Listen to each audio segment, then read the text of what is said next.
In 1924, a chemist stood in front of a room full of reporters, poured a clear liquid over his bare hands, and breathed the fumes for a full minute to prove it was safe. It was not safe. He knew exactly how unsafe it was. Today, we're looking at brilliant people whose best idea turned around and came looking for them. Get comfortable. Number 1. Valerian Abakovsky was 25 years old, and he drove a car for the Soviet secret police, which in 1921 was a job with excellent access to important people and terrible job security. He had an idea. Trains were slow. Aeroplane engines were fast. So he bolted an aircraft engine and a wooden propeller onto the front of a rail car and called it the Aero Wagon. Picture that for a second. A wooden carriage on steel rails with a propeller spinning on the nose, designed specifically to carry senior Communist Party officials at speed. Nobody in the room said, "Hold on." Everybody said, "Comrade, this is the future." And you have to understand the mood. This is 4 years after the revolution. The country is starving. And the official position is that Soviet engineering will out-invent physics through sheer enthusiasm. In that room, a propeller train was not an eccentric proposal. It was the obvious next step. On the 24th of July, a delegation of Trade Union Congress delegates climbed aboard for the run from Moscow down to the coal mines at Tula. 22 people on a wooden box with a propeller, led by one of the senior Bolsheviks in the country. The trip out went beautifully. 45 kilometers an hour, smooth as anything, everyone delighted. They toured the mines. They toured the weapons factory. They went to the local theater for a ceremonial session, because this was 1921 and everything came with a ceremonial session. And then they were running late. On the way back, the Aero Wagon was doing 85. At 25 past 6 in the evening, about 111 kilometers outside Moscow, near Serpukhov, it came off the track at full speed. The official investigation blamed the condition of the rails, which is a polite way of saying the rails were exactly as good as everything else in Russia in 1921. 7 of the 22 did not come home. Abakovsky was one of them. He was buried in the Kremlin wall, which is the highest honor the Soviet state could give you, and also the last place a 25-year-old expects to end up. The Aero Wagon made exactly one round trip. It never made a second one. Number 2. Mikhail Kalashnikov built a rifle that works when it's dirty, works when it's wet, works when it's been buried in sand for a year, and can be stripped by anyone in about 30 seconds. The AK-47 entered service in 1949. Somewhere around 100 million of them have been made. That's more than any other firearm in history, by a distance that isn't close. It's on the flag of Mozambique. Think about that. An entire country looked at its own flag and put a rifle on it, and the rifle wasn't even theirs. For most of his life, Kalashnikov gave the same answer to the same question. He slept fine. He was a designer. The politicians were the ones who decided where it went, and he was proud of the work. He said this for 60 years, in interviews, at ceremonies, on camera. Then, in the spring of 2013, at 93, he sat down and wrote a letter to the head of the Russian Orthodox Church. He'd converted to the faith 2 years earlier. The letter didn't surface until after he was gone, when a Moscow newspaper printed it. He wrote, "My spiritual pain is unbearable. I keep asking myself the same unanswerable question. If my rifle took people's lives, then can it be that I, a Christian and an Orthodox believer, am to blame for the lives it took?" The patriarch wrote back personally. The church's position, roughly, was that when a weapon defends the homeland, the church stands behind the man who made it. Which is a kind answer. It's not obviously the answer he was after. He was 94 when he went. A member of his family later insisted the letter wasn't really his, that a secretary had drafted it. So take your pick. Either he spent 60 years being cheerful about something that was eating him, or somebody put the words in his mouth at the very end. Neither one sits well. Number 3. Paul Hermann Muller worked for a chemical firm in Basel, and he spent 4 years looking for one specific thing. He wanted a poison that took out insects on contact, stayed put once you'd sprayed it, and didn't bother anything with a spine. That's a very hard brief. He tested hundreds of compounds. In 1939, he found one that did all 3, and Switzerland gave him the patent in 1940. Now, here's the part people skip. This thing worked. It didn't work well. It worked like something out of a story. Winter of 1943, Naples. Typhus tearing through a city full of people packed into shelters, and typhus travels by louse. The Allies dusted over 1 million people, straight down the collar, and the outbreak stopped. Stopped in weeks. That had never happened before in the history of the disease. Then they turned it on mosquitoes, and in some places malaria did not decline. It vanished. Entire islands went from endemic to clean. Sardinia, Taiwan, parts of the Caribbean. The Nobel Committee gave him the prize for medicine in 1948. Not chemistry, medicine. Because as far as anyone could tell, this Swiss chemist had personally saved more lives than any physician alive. The estimates people throw around run into the hundreds of millions, and while nobody can prove a number like that, nobody serious argues it was small. 14 years later, a marine biologist named Rachel Carson published a book called Silent Spring. The problem was that the stuff didn't break down. It sat in soil. It washed into water. It moved up the food chain and concentrated at every step. So by the time it reached a bird that ate fish, that ate insects, the dose was thousands of times what anyone had sprayed. And in birds of prey, it did something nobody had thought to test for. It made eggshells thin. The parent bird would settle onto the nest and crush the clutch under its own weight. Peregrine falcon populations fell by more than 80%. The bald eagle, the actual national bird of the United States, was down to a few hundred pairs. Rachel Carson wrote a chapter imagining a spring morning with no birdsong in it, and that image did more political work than any data table ever has. Agricultural use was banned in the United States in 1972. The public fury around the book is a direct reason the Environmental Protection Agency exists at all. And then the second turn. Once the ban spread, malaria came back in places that had been clear for a generation. And people started blaming Rachel Carson for it. That fight is still going. 60 years on, you can still start an argument in a room full of scientists just by saying the acronym out loud. Muller lived until 1965. He got a Nobel Prize for a substance the world eventually restricted by international treaty. He is, as far as I can tell, the only person that's ever happened to. Number 4. In the early 1940s, a young botanist doing his doctorate at the University of Illinois had a small and extremely reasonable problem. Soybeans flower too late to grow well in the north. He wanted a chemical that would make them flower sooner. That's it. That's the whole ambition. More soybeans, further north. He found one. Worked beautifully at low concentration. And then, being a careful researcher, he wrote down what happened at high concentration too, which was that every single leaf fell off the plant. He noted it, he finished his thesis, and he went off to the Pacific to serve in the Navy. Somebody in the military read the thesis. His name was Arthur Galston, and the compound he'd noted in passing became the backbone of Agent Orange. Between 1961 and 1971, something like 72 million litres of defoliant went on to roughly a tenth of South Vietnam. The point was to strip the canopy so you could see what was underneath it. It did that. It also stripped mangrove forests that took 40 years to come back, and it carried a dioxin contaminant that is still in the soil and still in the food chain in parts of the country, with health effects Vietnam counts in the millions. Here's why Galston gets a whole number to himself. He didn't go quiet. From 1966, he ran a campaign inside the scientific community to get the spraying stopped. He organized colleagues, he published, he went on the record when going on the record was unpopular. In 1969, he and a handful of others got into a room with President Nixon's science advisor and put the toxicology in front of him. The spraying program was shut down in 1971, 4 years before the war ended. Then he walked away from plant physiology altogether and spent the rest of his career building bioethics into a real discipline at Yale. He ran a course on what scientists owe the world, and he was still running it in his 80s. Out of everyone on today's list, he's the only one who caught his own invention and stopped it. Number 5.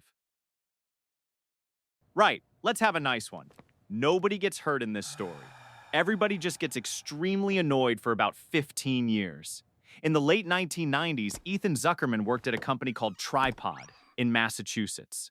Tripod gave people free web pages, which in 1997 was a genuinely lovely thing to do, and paid for it by selling ads. Standard arrangement. Advertiser buys a banner. Banner goes on the page. Everybody's happy. Until the day a large car company noticed that its banner had landed on a user's page about a subject the car company would very much rather not appear next to. I'm not going to describe the page. It was the 90s. It was the open web. People were expressing themselves. So the car company called. And the question landed on Zuckerman's desk.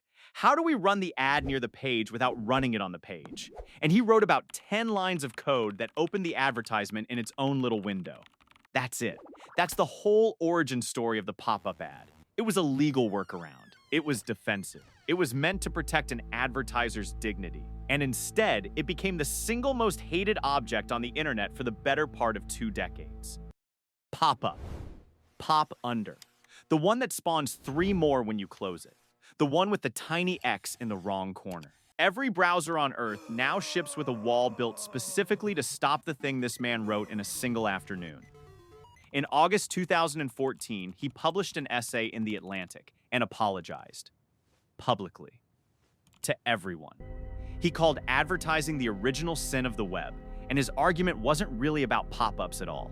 It was that the moment we decided the internet would be paid for by attention instead of by money, we guaranteed that every service would eventually be built to harvest people rather than serve them. Surveillance, outrage engines, the lot. He didn't say pop-ups caused it. He said pop-ups were the first crack showing. He's an academic now, running an Institute for Public Interest Technology. And somewhere out there is a man who has to live with the knowledge that he is personally responsible for the noise your grandmother's laptop makes. Number 6.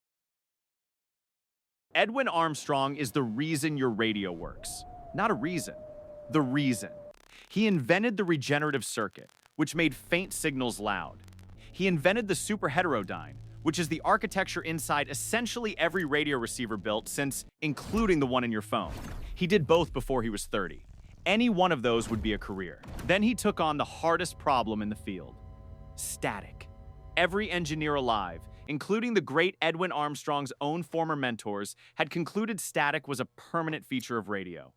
Physics. Lightning makes noise. Noise gets into the signal, live with it. Armstrong went at it sideways. Instead of encoding sound in the strength of the wave, he encoded it in the frequency. Static is an amplitude phenomenon. Take amplitude out of the equation, and static has nothing to grab. He patented wide band frequency modulation in 1933, and then he did something devastating. He invited the head of RCA up to a lab in the Empire State Building and played him a recording of a glass of water being poured. You could hear the water on the radio. In 1935, that was witchcraft. RCA had a problem. RCA owned amplitude modulation.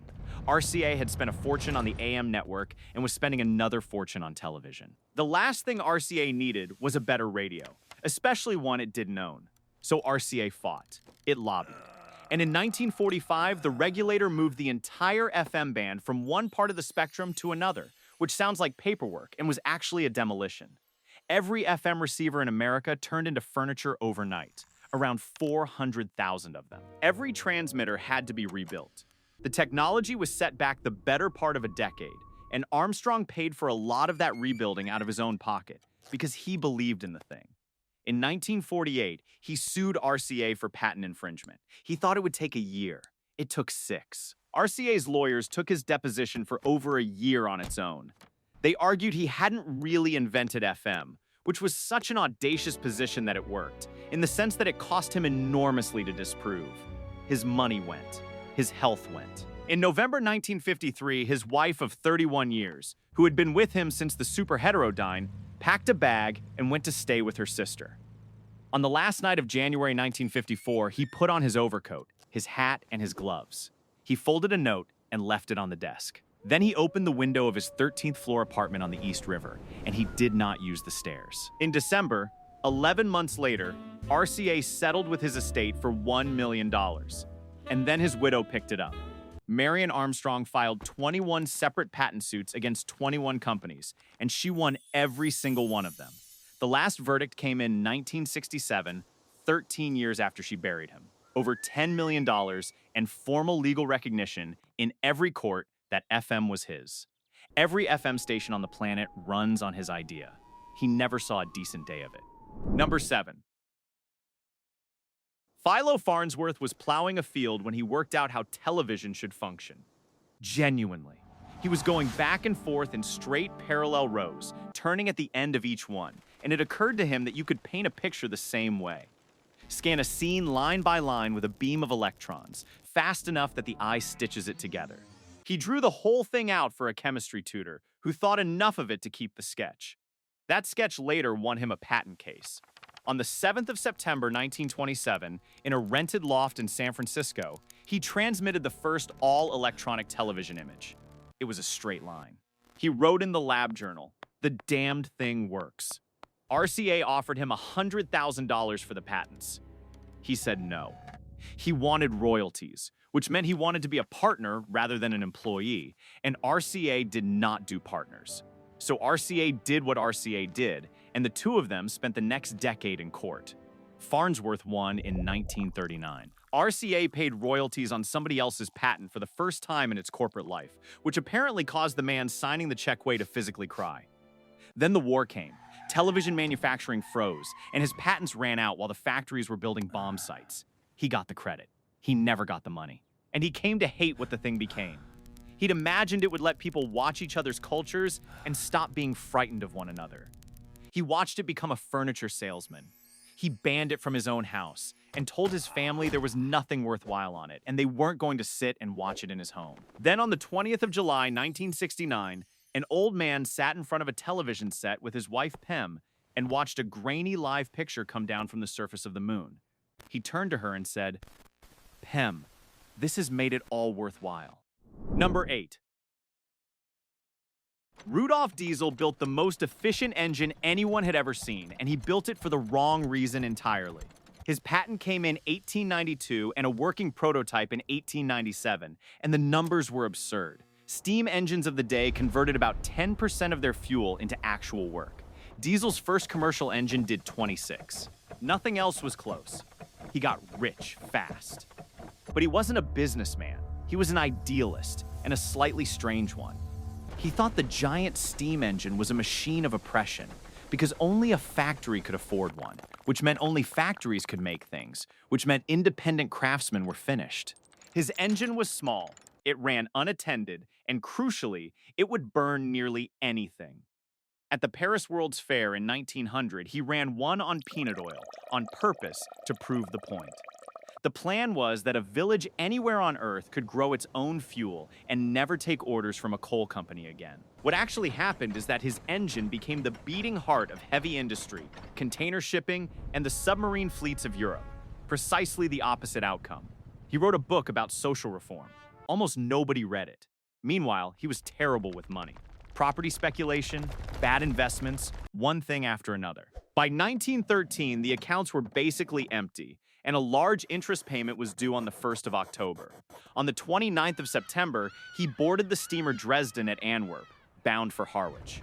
He was going to London, reportedly to talk to the British Admiralty about diesel engines for their submarines, roughly 10 months before the outbreak of the First World War. Have a think about how many governments would find that inconvenient. He had dinner. He was in good spirits.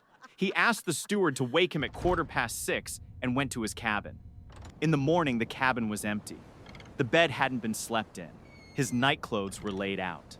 His watch was on the desk, positioned where he'd see it from the pillow.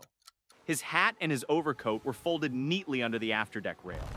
11 days later, the crew of a Dutch boat found something in the water in rough weather. They couldn't bring it aboard, so they took the personal effects and let the sea keep the rest. A pill case, a coin purse, a spectacles case. His family identified all three. 3 explanations have been on the table for 112 years. He was ruined, and he chose the water. German intelligence made sure he never reached London. Or he leaned on a rail in the dark that wasn't as solid as he thought. Nobody has ever closed it. Honestly, about half of today's list came out of comments on the last video, which means you lot are worryingly good at this. If you know one I've missed, put it down there. Subscribe while you're at it. Number 9. Gerald Bull was a prodigy. Doctorate at 23, the youngest in the history of the University of Toronto, and his entire obsession was one question. How far can you make a gun shoot? Very far indeed, it turns out. His project in the 60s took 2 old battleship barrels, welded them into one enormous tube, pointed it at the sky in Barbados, and put a projectile 180 kilometers straight up. That's above the line where space officially starts.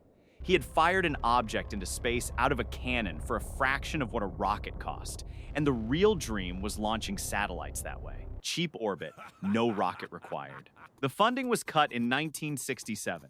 Bull never really forgave anybody for it. What follows is a slow slide. He needed money to keep the guns going, so he sold artillery expertise, and he got less careful about who was buying.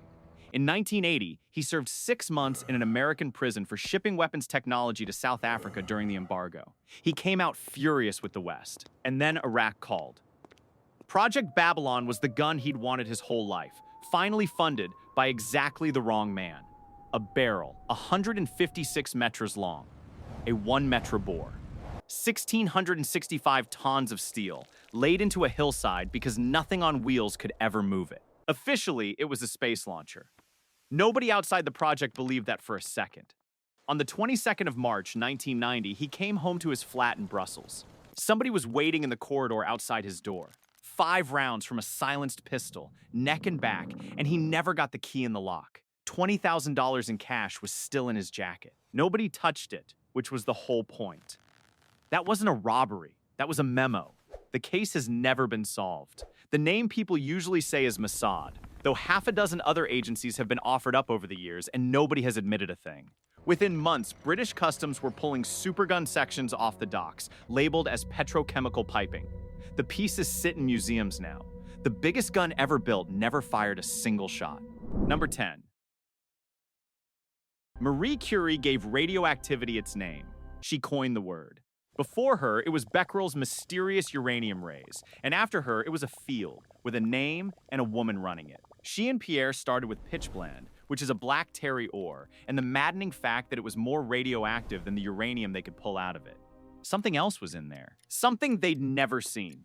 So she processed the ore by hand in a leaking shed with a dirt floor and no ventilation, stirring vats of boiling sludge with an iron rod nearly as tall as she was. Tons of it. To get 1/10 of a gram of radium chloride, she worked through several tons of ore. 2 new elements came out of that shed. Polonium, named after Poland, which at the time was not permitted to be a country, and radium. She won the Nobel Prize in Physics in 1903 and the Nobel Prize in Chemistry in 1911. She is still the only person to have won in 2 different sciences. Not the only woman, the only person. Nobody knew. That's the thing you have to hold on to here. There was no reason to know. She carried tubes of radium salt loose in her coat pocket. She kept them in her desk drawer, and she wrote about how lovely they looked at night, glowing faintly blue in the dark like something out of a story. She and Pierre would go to the shed in the evening just to look at them. When the war came in 1914, she built about 20 mobile X-ray vans, talked the army into letting them near the front, learned to drive, and ran them herself. Over 1 million wounded men were examined with those machines. She got no protection from any of it, and neither did the women she trained. She was 66 when the aplastic anemia caught up with her in a sanatorium in the Alps in 1934. Her bone marrow had simply given up. Her laboratory notebooks are in the National Library in Paris. They are still radioactive. Radium-226 has a half-life of 1,600 years, so a century has barely touched it. The books live in lead-lined boxes, and if you want to read them, you sign a liability waiver and put on protective gear first. Her furniture is contaminated. Her cookbook is contaminated. Everything she owned will stay dangerous for another millennium and a half. She is buried in the Pantheon in a coffin lined with lead. Number 11. Max Valier was a rocket man about 30 years before. That was a real job. And he had a specific talent that the serious engineers of the day found irritating. He was brilliant at showing off. In the late 20s, he teamed up with the car maker Fritz von Opel and a pyrotechnician named Sander, and they started bolting solid fuel rockets onto things. Cars. A rail vehicle. Eventually, a glider. The Opel Ray cars threw a 40-foot flame out the back and pulled crowds in the tens of thousands, and the entire point was publicity. The serious Rocket Society people rolled their eyes. Valier didn't care, because he understood something they didn't. Rockets needed money. Money came from the public, and the public turns up for fire. But he knew perfectly well that solid fuel was a one-way street. You light it. It burns. You're a passenger. If anyone was ever going to leave the atmosphere, it would be on liquid fuel, where you can throttle it and shut it off.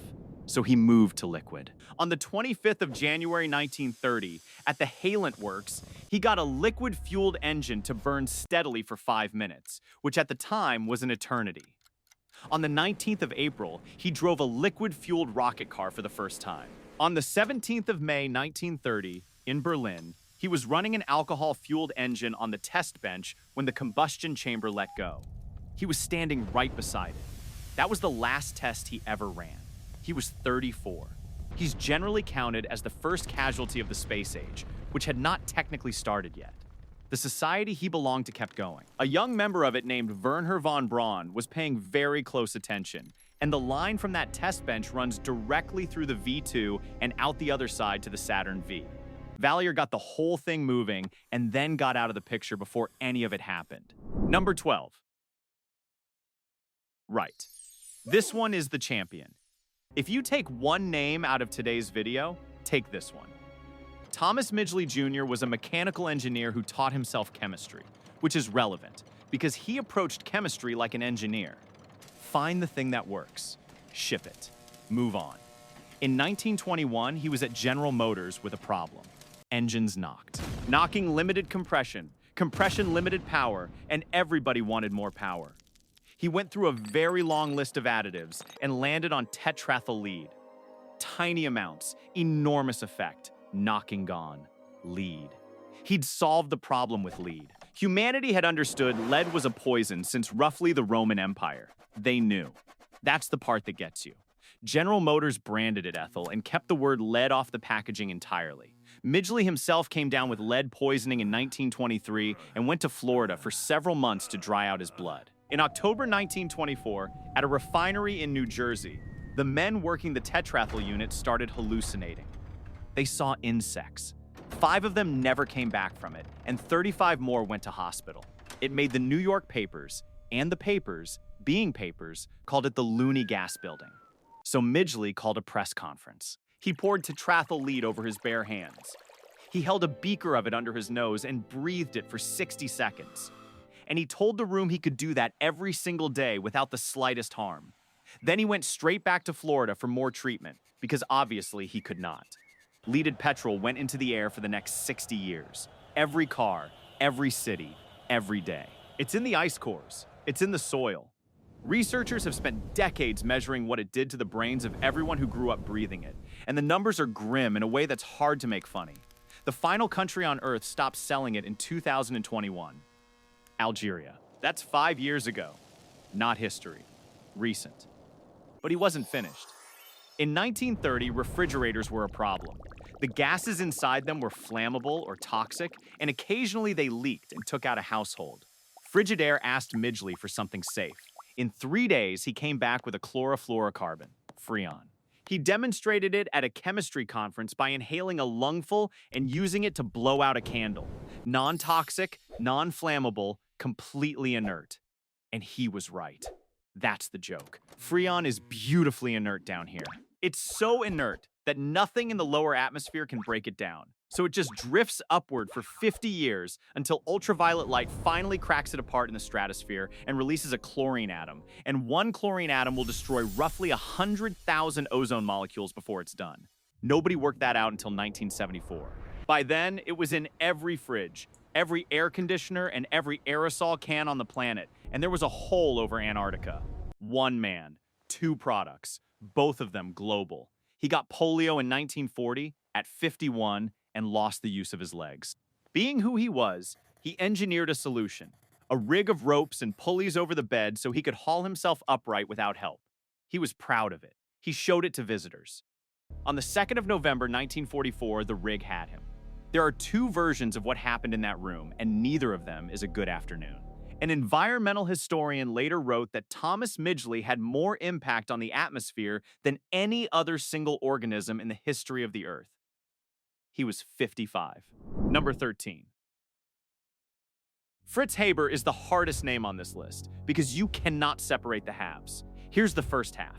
In 1909, he worked out how to pull nitrogen straight out of the air and turn it into ammonia. Plants need nitrogen. The air is 78% nitrogen, and none of it is usable. Until Haber, the world's fertilizer came from bird droppings on islands off Peru and a nitrate desert in Chile, and both were running out. Serious books in the 1890s predicted mass famine within 40 years, and the arithmetic in them was sound. Haber broke the arithmetic. Roughly half the nitrogen atoms in your body, right now, came to you through that process. Something like 4 billion people are alive because of it. Here's the second half. When the war came in 1914, Haber walked into the war ministry and volunteered. He worked out the practical delivery of chlorine gas. Not the idea, the engineering. Which cylinders, what pressure, which wind, what time of day. On the 22nd of April 1915 at Ypres, 5,730 cylinders let 168 tons of chlorine into a light breeze, and a green cloud rolled across 4 miles of the Allied line. He was there in uniform, supervising personally. Around 1,100 men did not come back off that field, and the ones who did were never right again. He was promoted to captain. There was a party. His wife was Clara Immerwahr, the first woman to earn a doctorate in chemistry from the University of Breslau, who had fought for years to be allowed to do the work at all. She called what he was doing a perversion of science, and she told him so repeatedly, and on the night of the party, she told him again. 9 days after Ypres, in the garden of their home, that argument ended. He left for the Eastern Front the following morning to supervise gas operations against the Russians. He won the Nobel Prize in Chemistry for the fertilizer in 1918, while the world was still adding up what the gas had done. It remains the most contested prize the committee has ever handed out. Then, 1933. The Nazis came in, and the man who had wrapped himself in the German flag his entire adult life, who had run the gas program, who held a captain's commission, was informed that he was a Jew and would be leaving his own institute. It ended for him in a hotel in Basel in 1934, in exile at 65. And then the last turn, which is almost too much. A pesticide developed at his institute in the 20s for grain stores was called Zyklon. A later formulation of it is what the Nazis used in the chambers. Over 1 million people. Members of his own extended family were among them. He fed the world and he poisoned the air, and both of those are true in the same sentence. Number 14. Alfred Nobel had a problem, and the problem was that nitroglycerine is insane. It's liquid. It's the most powerful explosive anyone had ever made, and it goes off if you look at it wrong. Warm it slightly, drop it, jostle it in a cart, and there's a crater. Nobel's family were manufacturing it anyway, because mining and railway tunneling needed it desperately. In 1864, his factory outside Stockholm went up. 5 people, including his younger brother Emil, who was 21 and working there over the summer. Stockholm immediately banned Nobel from manufacturing anywhere inside the city, which is fair, so he put his laboratory on a barge and moored it in the middle of a lake and carried on. And then he solved it. He found that if you soak nitroglycerine into a specific kind of porous silica earth, it becomes a paste you can press into sticks. Stable. You could drop it. You could set it on fire and it would only burn. It went off when, and only when, you gave it a detonator. He patented dynamite in 1867, and it was the most useful thing in the world.